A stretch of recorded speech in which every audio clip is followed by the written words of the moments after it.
സത്യം പറഞ്ഞാൽ നമ്മുടെ നാട്ടില് എന്താ പറഞ്ഞ നാട്ടിൻ പ്രദേശത്ത് ഈ ആർട്സ് ആൻഡ് സ്പോർട്സ് ക്ലബ്ബുകൾ അല്ലെങ്കിൽ ചെറുപ്പക്കാരുടെ കൂട്ടായ്മകൾ ഇതൊക്കെ ഉള്ളത് വളരെ നല്ലതാണ് കേട്ടോ. നമുക്കൊരു ആപത്തുണ്ടാകുമ്പോൾ പ്രത്യേകിച്ച് ഈ ചെറുപ്പക്കാരെ സംബന്ധിച്ച് സാമൂഹിക പ്രതിബദ്ധതയുള്ള ഒരുപാട് ചെറുപ്പക്കാരുണ്ട് കേട്ടോ.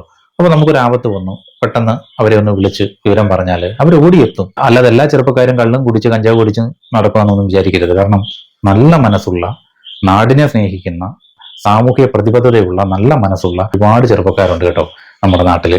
പറഞ്ഞു വരുന്ന മറ്റൊന്നുമല്ല, ആലപ്പുഴ ജില്ലയിലെ കാരിച്ചാലുള്ള ഒരു കൂട്ടം ചെറുപ്പക്കാർക്ക് ഇപ്പോൾ അഭിനന്ദന പ്രവാഹമാണ്. അവിടെ പമ്പയാറിന്റെ തീരത്ത് ഏതാണ്ട് 60-70 വയസ്സ് പ്രായമുള്ള രാമൻകുട്ടി എന്ന് പറയുന്ന ഒരു മനുഷ്യന് പെട്ടെന്ന് വയ്യാഴി വരികയാണ്. വയ്യാഴി വരിക എന്ന് പറഞ്ഞാൽ ശ്വാസം മുട്ടലാണ്, തളർന്ന് അവശനായിട്ട് ഇരിക്കുന്ന ഒരു അവസ്ഥയാണ്.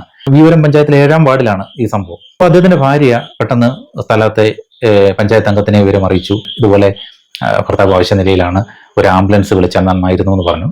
ആ മെമ്പർ പറഞ്ഞ ഉടനെ തന്നെ അദ്ദേഹം ഉണർന്ന് പ്രവർത്തിച്ചു എന്നുള്ളതാണ്. ഉടൻ തന്നെ 108 ആംബുലൻസ് വിളിച്ചു.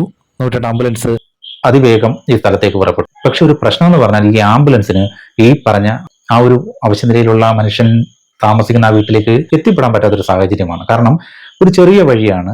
അത് കഴിഞ്ഞാൽ രാംകുട്ടി എന്ന് പറഞ്ഞ ആളുടെ വീട്ടിലേക്ക് പോകണമെങ്കിൽ ഒരു മടയാണ്, ഒരു ചെറിയ കനാല് പോലെ. ഈ കനാലിന്റെ മണ്ടയ്ക്ക് ഒരു ഇലക്ട്രിക് പോസ്റ്റ്, ഒരു പാലം പോലെ വെച്ചേക്കും, ഒരു ഇലക്ട്രിക് പോസ്റ്റ്. അതുവഴി നടന്ന് അപ്പുറം ഇപ്പുറം പോകും. അങ്ങനെയാണ് അവർ പോയിക്കൊണ്ടിരിക്കുന്നത്. ഈ സാഹചര്യം നന്നായിട്ട് അറിയാവുന്ന പഞ്ചായത്ത് അംഗമായിട്ടുള്ള വർഗീസ് ഉടൻ തന്നെ അവിടുത്തെ brothers arts and sports club, ആ ക്ലബിലെ ഒരംഗത്തെ വിളിച്ച് വിവരം പറഞ്ഞു, ഇങ്ങനെയാണ് സംഭവം, നിങ്ങൾക്ക് എന്ത് ചെയ്യാൻ പറ്റും. ഈ പെട്ടെന്ന് ഇത് കേട്ട ആ ഒരു ചെറുപ്പക്കാരൻ മറ്റു ചെറുപ്പക്കാരെയൊക്കെ വിവരം അറിയിച്ചു. അങ്ങനെ 7-8 പേര് അതിവേഗം ബൈക്ക് എടുത്ത് ഈ സ്ഥലത്തെത്തി.